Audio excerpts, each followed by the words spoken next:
जय Bhim India news में मैं पूनम काले आपका स्वागत करती हूँ। आइए नजर डालते हैं आज की कुछ खास खबरों पे। भारतीय खाद्य निगम प्रबंधक कार्यालय यहाँ कल एक अनुसूचित घटना हुई। वह कार्यरत सुरक्षा रक्षक की मौत हो गई। अनाज से लदा ट्रक को पीछे लेते वक्त सुरक्षा रक्षक को धड़क दी, जिसकी वजह से सुरक्षा रक्षक की मौत हो गई। इस वक्त एम्बुलेंस या 4 व्हीलर ना बुलाते हुए इस सुरक्षा रक्षक को 2 व्हीलर पर ट्रिपल सीट जीएमसी रुग्णालय में ले जाया गया। रुग्णालय पहुंचते उसे डॉक्टर ने मृत घोषित कर दिया। इस घटना के विरोध में खाद्य निगम प्रबंधक कार्यालय और उसके परिवार के लोगों ने मृतक की लाश लाकर न्याय की मांग की।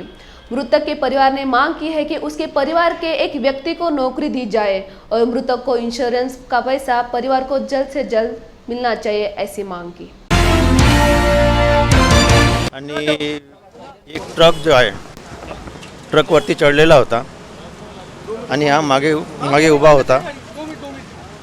त्याने ट्रकवाल्यांनी रिव्हर्स घेताना त्यांनी हँडब्रेक लावलेली नाही आणि तो एकाएकी रिव्हर्स आला आणि एकदम याच्या अंगावर कोसळला आणि त्याच्यामध्ये त्याचा मृत्यू झालेला आहे। जेव्हा हा जखमी झाला त्यावेळेस FCI वाल्यांनी त्याला ॲम्ब्युलन्स करून किंवा ॲम्ब्युलन्स बोलावून किंवा एखादी गाडी बोलावून त्याला जवळच्या हॉस्पिटलमध्ये पोहोचवायला पाहिजे होता, पण ते त्याने न पोहोचता म्हणजे मोटरसायकलवर GMCमध्ये पोहोचवण्यात आला, टेबल सीट आणि वाटेतच त्याचा मृत्यू झालेला आहे। म्हणजे तातडीनं त्याला ट्रीटमेंट पाहिजे होती ती मिळाली नाही किंवा जवळच्या हॉस्पिटलमध्ये नेऊन त्याची व्यवस्था करायला पाहिजे होती ते झालं नाही। दुसरी गोष्ट, एखादी ओला बोलावून गाडी बोलावून त्याच्या 4 व्हीलरमध्ये त्याला न्यायला पाहिजे होतं, ते न नेतानी टेबल सीट बाईकवर घेऊन त्याला पोहोचवण्यात आलेलं आहे। नाही, त्यांनी बोलवणं हे त्यांचं काम आहे ना, ह्यांनी मागवायला पाहिजे होतं। वाल्याकडे काही सोय नाही आहे। FCI वाल्यांकडे कोणतेही जर काही अपघात झाला तर त्या अपघात नाही मान्य हो, त्यांनी बोलवायला पाहिजे होतं ना। त्यांच्याकडे काहीतरी सोय पाहिजे ना। त्यांच्याकडे इतके लोक कर्मचारी काम करतात, जर कोणती घटना घडली तर त्या माणसाला आपण पोहोचायची व्यवस्था काय आपल्याकडे? त्यांनी बोलवायला पाहिजे होतं ना, यांनी बोलवायला पाहिजे होतं ना, ते त्यांनी बोलवलेले नाही। उपचार मिळायला पाहिजे। मंत्री सुधीर मुनगंटीवार ने मराठी भाषा को अभिजात भाषा का दर्जा देने की महत्वपूर्ण जानकारी दी और इसके संदर्भ में मुख्यमंत्री और उप मुख्यमंत्री आगे की कार्यवाही कर रही है। साथ ही उप मुख्यमंत्री देवेंद्र फडणवीस ने संबंधित मंत्रियों से चर्चा भी की है और सुधीर मुनगंटीवार खुद संबंधित मंत्रियों से मिल चुके हैं और उन्होंने पूरे विश्वास के साथ कहा कि आने वाले समय में मराठी भाषा को अभिजात दर्जा मिलेगा। उन्होंने यह भी कहा कि राज्य के सभी जिलों के पालक मंत्रियों की घोषणा जल्द से जल्द की जाएगी। माननीय मुख्यमंत्री, माननीय उपमुख्यमंत्री याचा पाठपुरावा करतायत। सन्माननीय देवेंद्र फडणवीसजी यांनी या संदर्भात संबंधित मंत्र्यांच्या सोबत चर्चा केली आहे। मीही संबंधित मंत्र्यांना भेटलो आहे आणि मला विश्वास आहे की येणाऱ्या काळात लवकरात लवकर मराठी भाषेला अभिजात भाषेचा दर्जा देण्यासाठी निर्णय होईल। भाऊ, एक असं आहे की केंद्रात बहुमत असतानाही मोदींना शरद पवार आणि उद्धव ठाकरे यांची भीती वाटते असं म्हटलं जात आहे शिवसेनेकडनं। कधी कधी अशा सर्व वातावरणामध्ये चेहऱ्यावर हास्य आणण्यासाठी अशा पद्धतीचं भाष्य हे ऐकायला गंमत वाटत असते। ही एक गंमत आहे। माननीय मोदीजींना शिवसेना आणि राष्ट्रवादीची भीती वाटते, ही एक या शतकामधली सर्वात मोठी गंमत आहे। महाराष्ट्र की सियासी दुनिया में एक नए राजनीतिक समीकरण की शुरुआत हो रही है। शिवसेना और संभाजी ब्रिगेड ने गठबंधन का ऐलान किया है। शिवसेना में अभूतपूर्व विद्रोह और भाजपा शिंदे गठ के बढ़ते समर्थन से राज्य में एक महत्वपूर्ण राजनीतिक समीकरण सामने आया है। उद्धव ठाकरे और संभाजी ब्रिगेड के अध्यक्ष मनोज अखरे ने आज प्रेस कॉन्फ्रेंस कर यह बड़ा ऐलान किया। आपल्या सर्वांच्या साक्षीने मी आज आमच्या या नवीन म्हणजे शिवसेना आणि संभाजी ब्रिगेडची युती म्हणून मी नवीन म्हटलं, नाहीतर शिवसेना आणि संभाजी ब्रिगेड यांची काय ओळख करून देण्याची आवश्यकता नाही। तर या लढवय्या सहकाऱ्यांचं स्वागत करतोय आणि तुमचं अभिनंदन करतोय। याचं कारण आपण जे म्हणालात की केवळ महाराष्ट्रामध्येच नव्हे तर संपूर्ण देशामध्ये प्रादेशिक अस्मिता चिरडून टाकणं, मारून टाकणं, प्रादेशिक पक्ष, इतर पक्ष संपवून टाकणं, यालाच लोकशाही मानणारे काही लोक हे आता बेताल बोलायला आणि वागायला लागलेले आहेत. आणि येत्या काही काळामध्येच मी अनेकदा म्हटलेलं आहे की सर्वोच्च न्यायालयामध्ये जो आमचा लढा सुरू आहे, न्यायदेवतेवरती आमचा सगळ्यांचा विश्वास आहे, पण हा जो काही निकाल लागणार आहे, निर्णय होणार आहे, तो केवळ शिवसेनेच्या भवितव्याचा असेल असं नाही, तर या देशामध्ये यापुढे लोकशाही राहील का बेबंदशाही राहील हे ठरवणारा तो ऐतिहासिक निकाल असणार आहे. असो, त्याच्याबद्दल मी आज जास्त बोलत नाही. पण आपण जो विचार करून सोबत आलेला आहात, गेले महिना 2 महिने अनेक जण जे आपल्या विचाराचे आहेत पण आणि काही हे शिवसेनेच्या विचाराशी जवळपास सुद्धा येणारे नाहीत, अशी काही लोक ही स्वतःहून येऊन मला सांगतात की आता संविधान वाचवण्यासाठी आपल्याला एकत्र आलं पाहिजे, प्रादेशिक अस्मिता टिकवण्यासाठी आपल्याला एकत्र आलं पाहिजे. मी स्वागत एवढ्यासाठीच केलं की आपण सगळेजण शिवप्रेमी आहोत. छत्रपती शिवाजी महाराज, छत्रपती संभाजी महाराज, जिजाऊ सगळेच, कारण आपलं रक्त एक आहे. मग आपण एकत्र आल्यानंतर जो एक इतिहास आजपर्यंत आहे तो म्हणजे आपल्याला मराठी माणसाला म्हणा, मग तो मराठ्यांचा इतिहास म्हटल्यानंतर मराठ्यांना म्हणा, दुहीचा शाप हा गाडत आलेला आहे. आपण एकत्र येऊन एक नवीन इतिहास करूया, घडूया की ह्या दुहीच्या शापालाच गाडून टाकू. दुहीचा शाप आजपर्यंत आमचा घात करत आला, कारण हे सगळे आपण काय तेव्हा साक्षी पुरावे गोळा करण्यासारखे काही दिवस नाही आहेत. पण असं एक म्हटलं जातं की औरंगजेबाने असं तेव्हा सांगितलं होतं की हे मराठे हे पराक्रमामध्ये जगाच्या पाठीवरती यांना तोड नाही आहे. हे पहाडी मुलकामध्ये जो काय पराक्रम करतात त्याला जगाच्या इतिहासात कुठेही तोड नाही. पण या भूमीमध्ये दुहीची बीजं जर खडकावर जरी फेकली तरी ती एवढी रुजतात आणि फोफावतात की हा हा म्हणतात तमाम दौलत तबाह करून टाकतात. म्हणजे हे आपल्या शत्रूला सुद्धा कळलं होतं, पण ते आपल्याला आजपर्यंत कळलं नव्हतं असं म्हणणं नाही, पण कळलं तरी वळणार कसं, तर ते तुम्ही वळवताय. आणि म्हणून मला आनंद आहे की एका बाजूला ही शिवसेना, त्याच्यामध्ये तुम्ही ते पुरोगामी वगैरे हे विचार जरा मला म्हणजे शब्द जरा कठीण आहेत. आमचं जे काय आहे ते सोपं आहे. जे काय हिंदुत्व आहे ते सुद्धा रोखटोक आहे, महाराष्ट्राची भूमिका सुद्धा रोखटोक आहे, जी काय भूमिका आहे ती रोखटोक आहे आणि ती तुम्हाला पटली म्हणून तुम्ही एकत्र आलेला आहात. मला नक्की खात्री आहे ही युती आपली जी झाली ती काही केवळ निवडणुका डोळ्यासमोर ठेवून झालेली नाही आहे. कारण निवडणुका डोळ्यासमोर ठेवून जर झाली असती तर आत्ताच्या काळात तुम्ही आला नसता. आम्ही सत्तेत होतो म्हणजे अजूनही सत्ता येणारच आहे पुढे, पण काही नसताना तुम्ही सोबत आलेला आहात आणि लढताना जे एकत्र येतात त्याचं शौर्य आणि त्याची साथ ही फार मोलाची असते. म्हणून मी तुमचं सगळ्यांचं मनपूर्वक स्वागत करतोय. आणि आता ही जी काय आपली वैचारिक युती झालेली आहे ती म्हणजे हे असं झालेलं आहे की आज महाराष्ट्रामध्ये जे काही घडवलं किंवा बिघडवलेलं आहे ही महाराष्ट्राची ओळख नाही आहे, ही शिवरायाच्या संभाजीराजांच्या महाराष्ट्राची ओळख नाही आहे.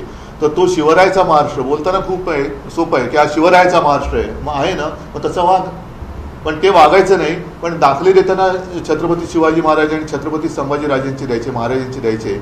तर ते खरं जे काय महाराष्ट्राचं रूप आहे, जे एक इतिहास आहे, तो केवळ महाराष्ट्रालाच नव्हे तर देशाला मार्गदर्शक ठरेल असं आपण घडवू आणि तो घडवण्यासाठी आपण एकत्र आलो. म्हणून तुमचं मी मनापासून स्वागत करतो. जय भीम इंडिया न्यूज में लेते एक छोटा सा ब्रेक. क्या आप पाइल से परेशान हैं? क्या आप प्रेगनेंसी में होने वाले पाइल से भी परेशान हैं? आधुनिक लेजर मशीन व डियाथेरेपी मशीन द्वारा पाइल्स, फिशर, फिस्तुला, पाइलोनिडल साइंस का प्रोक्टो एंडोस्कोपी द्वारा निदान केवल 15 मिनट में बिना चीरफाड़, रक्तस्राव व बिना दर्द के साथ विश्वसनीय इलाज. विशेष प्रशिक्षण प्राप्त डॉक्टर सत्यम सुपारे MS, इनके 3000 से ज्यादा सफल ऑपरेशन व मुंबई से विशेष प्रशिक्षण. साथ ही प्रेगनेंसी में होने वाले पाइल्स पर विशेष बिना ऑपरेशन इलाज. आधुनिक पद्धति, क्षौर सूत्र, सभी इंश्योरेंस के साथ मेडिक्लेम सुविधा. एस्ट्रो ड्राइवर को 50% छूट. आज ही विजिट करें Surya multi speciality laser hospital, KDK college road Nandanvan Nagpur. Phone number 9011153200। Break के बाद आपका स्वागत। किसानों से रासायनिक खेती से हटकर प्राकृतिक टिकाऊ खेती अपनाने का आग्रह किया। डॉक्टर बाला साहेब सावंत कोकण कृषि विश्वविद्यालय दापोली के तहत फोर्ट साइंस सेंटर, किला रोहा रायगढ़ एवं कृषि मित्र संघ सुधागढ़ के माध्यम से राबगांव ग्राम पंचायत में एक परिसंवादात्मक कार्यशाला का आयोजन किया गया। इस कार्यशाला में कृषि विशेष तज्ञों, कृषि अनुसंधान कार्यकर्ताओं आदि ने प्राकृतिक खेती के विषय पर किसानों को अमूल्य मार्गदर्शन दिया। मी डॉक्टर मनोज सुधाकर तलाठी, प्रमुख कृषी विज्ञान केंद्र। आज या ठिकाणी आपण डॉक्टर बाळासाहेब सावंत कोकण कृषी विद्यापीठ आणि कृषी विज्ञान केंद्र यांच्या संयुक्त विद्यमाने नैसर्गिक शेती परिसंवाद याचं आयोजन केलं आहे। पाली तालुक्यातील राबगाव या गावात आपण हा कार्यक्रम घेतलेला आहे। आपणा सगळ्यांना माहिती आहे की माणसाच्या ज्या मुख्य गरजा आहेत, अन्न, वस्त्र, निवारा, त्यातील अन्न हे फार महत्त्वाचं आहे। आणि सद्यस्थितीत जे आपण अन्न ग्रहण करतो आहे ते थोडंसं विषधारी अन्न आहे। तर त्या विषमुक्त अन्न कशा पद्धतीने पिकवता येईल याविषयी शेतकऱ्यांमध्ये जनजागृती करण्यासाठी किंवा थोडंसं एक अवेअरनेस निर्माण करण्यासाठी या परिसंवादाचं आपण आयोजन केलं आहे। त्यामुळे नैसर्गिक सद्यस्थितीत नैसर्गिक साधनसामुग्रीचा जास्तीत जास्त वापर कसा करता येईल, ज्याच्यामध्ये शेणखत असेल, मलमूत्र असेल, जीवामृत असेल, बीजामृत असेल, पंचगव्य असेल, की याचा वापर करून आपण शेतीची सुपीकता वाढवून भावी पिढीला शाश्वत शेतीच्या माध्यमातून एक चांगल्या प्रकारचं पोषक अन्नधान्य आपण निर्माण करण्याचा या ठिकाणी या ठिकाणी एक शेतकऱ्यांमध्ये जनजागृती करण्याचा आपण कार्यक्रम आयोजित केला आहे। तर त्या माध्यमातून माझी शेतकरी बंधूंना एक आव्हान आहे की यापुढे रासायनिक खतं जास्त न वापरता नैसर्गिकरित्या जी आपली साधनसामुग्री आपल्या जवळ उपलब्ध आहे त्याचा वापर करून जास्तीत जास्त नैसर्गिक शेती जर आपण केली तर आपल्याला एक चांगल्या प्रकारचं उत्पादन मिळू शकेल आणि त्या शेतीमध्ये शाश्वतता होऊन आपलं आरोग्य चांगलं राहू शकेल। मी शरद गोळे, सुधागड कृषी मित्र संघटना सचिव, सुधागड तालुक्यामध्ये कृषी क्षेत्रामध्ये काम करत असताना गेली 10 वर्षापासून आपल्या कोकण कृषी विद्यापीठ दापोली अंतर्गत कृषी विज्ञान केंद्र किल्ला यांच्या माध्यमातून डॉक्टर तलाठी sir, doctor Mandavkar sir, doctor Manjrekar sir यांच्या माध्यमातून आज सुधागडमध्ये चांगल्या प्रकारे आपण वेगवेगळे नवनवीन कृषी क्षेत्रामध्ये प्रयोग राबवतो आहे। आणि त्याच्यामधलं विशेष सांगण्यासारखं म्हणजे आपण इथे भुईमुगाचं क्षेत्र दिवसेंदिवस आपल्या इथे विद्यापीठाच्या माध्यमातून आणि कृषी विज्ञान केंद्राच्या माध्यमातून वाढत चाललेलं आहे। त्याच्यामध्ये आपलं कोकण भूरत्न भुईमुग आहे, सेलम जातीची हळद आहे, आपली तूर आहे आणि आपल्या इथल्या कर्जतच्या भात संशोधन केंद्रामध्ये संशोधित होत असलेले वेगवेगळे भाताचे वाण हे देखील आपण सुधागड तालुक्यामध्ये चांगल्या प्रकारे राबवतो आहे। आणि मला वाटतं आहे की KVKच्या सोबत, विद्यापीठाच्या सोबत सुधागडमध्ये कृषी क्षेत्रात काम करत असताना पाली सुधागडचे तहसीलदार सन्माननीय दिलीप रायण्णवार साहेब आणि तालुका कृषी अधिकारी झगडे साहेब यांचं देखील वेळोवेळी चांगलं सहकार्य लाभलेलं आहे। आणि त्यांच्या माध्यमातून आपण लवकरच आता पालीचा सुधागडचा मटकीचा ब्रँड चांगला चालू करतो आहे आणि तोच प्रस्ताव आम्ही कृषी विज्ञान केंद्राचे सन्माननीय सर्व तंत्रज्ञ आलेले आहेत त्यांच्यासमोर आम्ही ठेवलेला आहे आणि हा प्रयोग आम्ही चांगल्या प्रकारे यशस्वी करू अशी मला खात्री आहे। हम हमेशा पूरे महाराष्ट्र में बिजली बिल का मुद्दा देखते हैं, लेकिन सालेकसा तालुका के खोलगढ़ गांव में जो गोंदिया जिले में एक दुरुस्त आदिवासी नक्सल प्रभावित गांव के रूप में जाना जाता है, बिना मीटर रीडिंग के बिजली बिल भेजे बिना इस गांव के किसानों को इतना बड़ा बिल भेजकर इतने बड़े बिल का भुगतान कैसे करें। इस बीच किसान सवाल पूछ रहे हैं कि क्या उन्हें बिजली बिल के लिए अपनी जान कुर्बान करनी चाहिए, क्योंकि उन्हें फसल से कुछ भी नहीं मिलता है।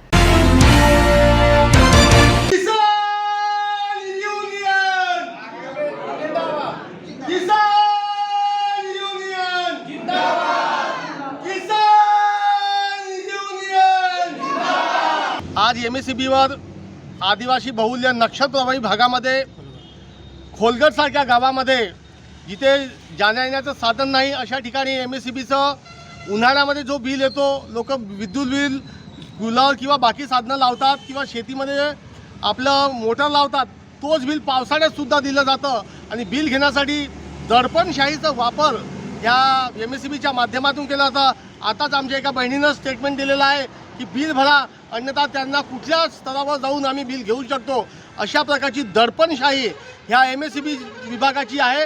आणि MSEBचं आमच्या फक्त शेतकऱ्यांना शेतमजुरांनाच फक्त बिल घेण्याचं काम करतात.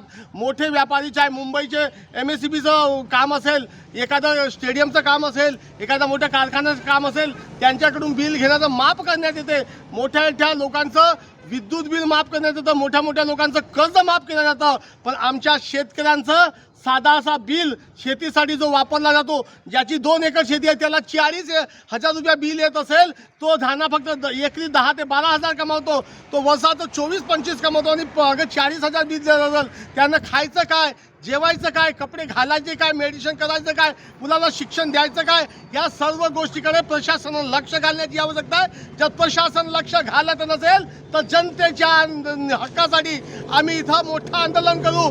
आणि आंदोलन नव्हे तर आम्ही आपल्या कुटुंबासारखं जसं मुलांना मुलं समजतो, त्याचप्रमाणे गाईला आपली आई समजतो, त्यांना जनावरांना आपल्या मुलं समजतो, बकऱ्यांना आपल्या मुलं समजून त्याचा उदरनिर्वाह करून त्यांच्या माध्यमातून आम्ही पोट भरतो. त्या सर्व जनावरांसहित आम्ही सालेकसा, आमगाव, देवरी तालुक्यातील या डिव्हिजनमध्ये येत असलेल्या प्रत्येक गावातील शेतकरी याच्यासाठी आंदोलनामध्ये सहभाग होईल. जर आपण 15 दिवसामध्ये निकाल दिला नाही तर याचे दुष्परिणाम शासनाला भोगावे लागतील. याची सर्वस्व जबाबदारी शासन प्रशासनाची असेल असं मी माननीय शासन आणि प्रशासनाला विनंती. मार्च के महीने में शासन के धोरण के अनुसार लोगों ने यहाँ कम से कम 22 किसान आए हैं, 22 किसान हैं. इन लोगों ने शासन के धोरण के हिसाब से जो बिल भरा, फिर भी उस बिल को अभी जोड़ करके दिया.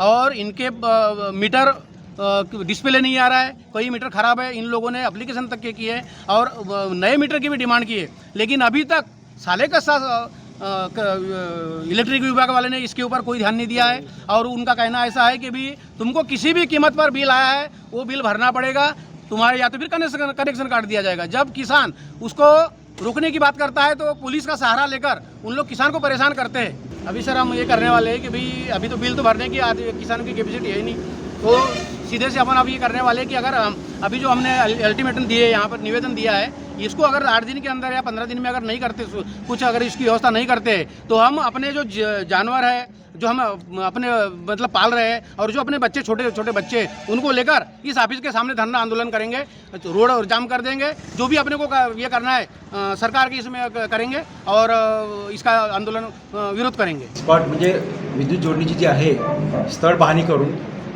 वास्तविकता काय आहे नाही का, त्याप्रमाणे ते बिल दुरुस्त करण्यात येईल. त्याची सहनिशा करून संबंधित जे आहेत त्या क्षेत्रातील अधिकारी त्याप्रमाणे ते बिल रिवाईज करण्यात येईल. ते संबंधित जे अधिकारी जे आहेत त्याच्यात ते वास्तविकता त्याच्यात वापर किती आहे त्या वीज वाहिनीवरून, तसं ते एक ॲव्हरेज बेसवरती आम्ही ज़्यादा आए हैं, भरने के बाद में भी ज़्यादा आए बिल. यानी 30,000 भरे थे, 30,000 भरने के बाद में भी और 30,000 आए हैं. तो हम बोल रहे हैं कि हम बिल कहाँ से भरे इतने. बोले कि हम पैसे नहीं है तो कहाँ से भरेंगे. तो बोले कैसे भी करो बोले. तो मैं बोली क्या करेंगे सर बोली. तो फिर उन लोग हंसते थे वहाँ. तो मैं बोली रोते रोते उसके पैर पड़ते पड़ते सर के ऐसे गिड़गिड़ाते हुए फिर मेरे को रोना आ गया. उनको पूरा समस्या बताया मेरा सर. मैं बोली मेरा आदमी नहीं है, मैं छोटा सा बच्चा लेके आई हूँ, बस से आई हूँ. तो उनने बोले कि नहीं तुम कुछ भी करो पैसे भरो. सर बोली मैं क्या एसी अपन करके पैसा भरूँ क्या. बोली तुम कुछ भी बोलो बोले तुम कुछ भी करो, हमको कोई फर्क पड़ने वाला नहीं है बोले. तो सर मैं कहाँ से पैसा भरूँ. फिर कैसे भी करके मैंने वहाँ पर पैसे दूसरे दिन फिर लाइनमैन भेजे, हमारे यहाँ लाइनमैन भेजे. तो मैं सर लाइनमैन को दिखाई, भैया बोली देखो ऐसी ऐसी बात है, बोली यहाँ मीटर नहीं है, कुछ नहीं है, अंताजन भेजते हैं ऐसे करके बोली. तो फिर उन्हें बोले तुम कैसे भी करके भर दो. मीटर है ही नहीं है, 3 गिरिफ के ऊपर चालू है. तो अंदाजी बिल भेजते हैं आपको. अंदाजी बिल है. और मैंने फाल्टा बिल के लिए भी हमारे गांव के ऑफिस पास में ऑफिस है, वहाँ भी गई, मैंने एप्लीकेशन दी. तो एप्लीकेशन का भी कोई सुनाई नहीं है.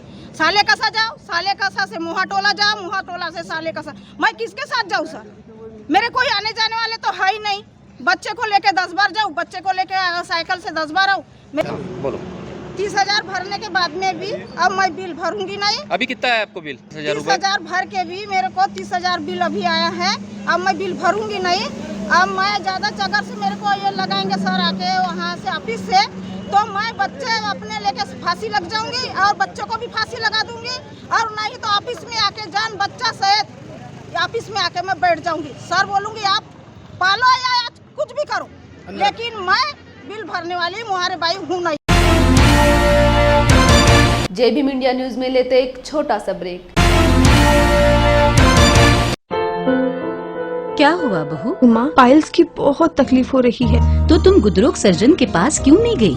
देखो, जैसे हार्ट के लिए हार्ट स्पेशलिस्ट, ब्रेन के लिए ब्रेन स्पेशलिस्ट, तो पाइल्स के लिए पाइल स्पेशलिस्ट क्यों नहीं? स्त्री हो या पुरुष, टॉयलेट में तकलीफ केवल पाइल्स ही नहीं, और भी कई प्रकार के गुदरोग तथा कैंसर भी हो सकता है। इसीलिए इसकी प्रत्यक्ष जांच जरूरी है।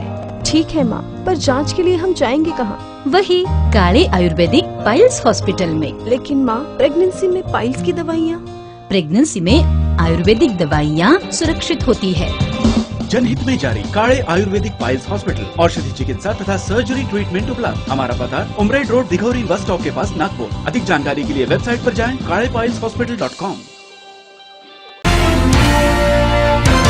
ब्रेक के बाद आपका स्वागत है। लोक निर्माण मंत्री रविंद्र चौहान ने आज मुंबई गोवा राष्ट्रीय राजमार्ग के मरम्मत कार्य का निरीक्षण किया। इस बार सुनील तटकरे ने कहा कि दौरे के समय से वक्त आगे पीछे चल गया है। इस बार मंत्री रविंद्र चौहान ने कहा कि यह एक गतिशील सरकार है। इस बार देखा गया कि दोनों के बीच जुबानी जंग छिड़ गई है। इस अवसर पर रविंद्र चौहान, प्रशांत ठाकुर, भरत गोगावले, भाजपा जिल्हाध्यक्ष राजेश मपारा आदि राष्ट्रीय राजमार्ग अधिकारी उपस्थित थे। गेले 40 वर्ष आम्ही पण जनतेमध्ये काम करतो, त्यामुळे हा राजकीय विषय नाही। माझा मुद्दा असा की कोकण हा जो काय कोकणाला जाणारा राष्ट्रीय महामार्ग मुंबई गोवा आहे, हा काय राजकारणाचा विषय नाही। हा शेवटी सामाजिक दायित्व मनामध्ये ठेवत सर्वच राजकीय पक्षांनी या पक्षाकडे गांभीर्याने बघण्याची आवश्यकता आहे। आणि मला असं वाटतं रवींद्र चव्हाण यांच्याकडे हा विभाग आल्यानंतर त्याने एक बैठक बोलवली होती। त्या बैठकीमध्ये मी सुद्धा सहभागी त्या ठिकाणी झालेलो होतो। हा उपयुक्त सूचना आम्ही त्या निमित्ताने केल्या।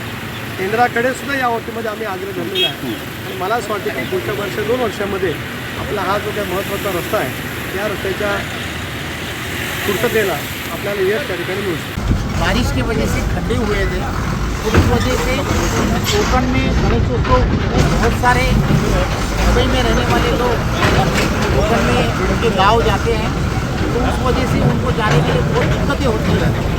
और इसलिए ये जो रास्ता है, वो रास्ता जो है, रोड जो है, वो रोड को जल्द से जल्द ठीक करना बहुत ज़रूरी था। और इसलिए हमारे सभी के नेता आदरणीय मुख्यमंत्री एकनाथ शिंदे जी है, हमारे नेता उप मुख्यमंत्री देवेंद्र जी फडणवीस साहब हैं, इन दोनों के नेतृत्व में पूरे महाराष्ट्र में जनता के हित में जो काम करने चाहिए वो जल्द से जल्द करने के लिए हमें निर्देश दिए गए। और इसलिए इस रास्ते के ऊपर पहले 2 कॉन्ट्रैक्टर काम किया करते थे, तो इसलिए हमने कि यहाँ पर जो काम है 10 कॉन्ट्रैक्टर को अलग अलग से करने के लिए बोला है। और आप देख रहे हैं कि नागोटना तक का रास्ता अभी तक तो अच्छी कंडीशन में हो गया है और आने वाले कुछ ही दिनों में आगे का भी रास्ता बहुत अच्छी तरह से।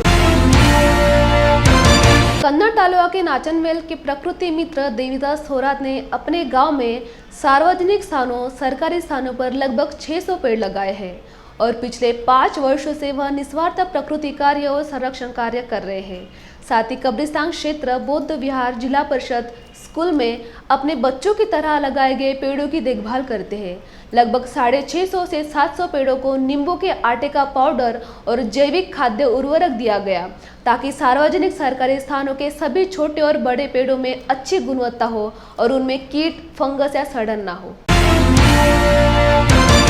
मित्र देवीदास थोरात आज दिनांक 24/8/2022 रोजी धारेश्वर परिसरातील तसेच परमंदगी महाराज यांच्या कुट्यासमोरील या ठिकाणच्या जवळपास 200-250 झाडांना मी या ठिकाणी आज कंपोस्ट खत दिलेले आहे कीड लागू नये त्यामुळे लिंबोळे ऑर्गॅनिक आणि तसेच जिल्हा परिषद शाळा, प्राथमिक शाळा, शाळेच्या बाहेरील परिसर आणि भिकनशेवली बाबा परिसर, त्याचबरोबर सरकारी दवाखाना आणि गौतम बुद्धचे जे मूर्ती आहे त्या ठिकाणी अशा गावातल्या सर्व विविध ठिकाणी जवळपास 700 झाडांना खत टाकून त्या ठिकाणी त्यांना कीड लागू नये व त्यांची चांगली वाढ व्हावी या उद्देशाने आज सामाजिक पर्यावरण संवर्धनासाठी आज कार्य केलेलं आहे। तरी आपण सर्वांनी झाडं लावणे महत्त्वाचे नाही तर त्यांचं संगोपन झालं पाहिजे व आपणही झाडे लावताना सर्वच जण बातम्या पेपरवर बघतो पण ते संगोपन झालं पाहिजे अशी मी सर्वांना विनंती करतो आणि नमस्कार। आज के लिए बस इतना ही। देखते रहिए जय भीम इंडिया न्यूज़।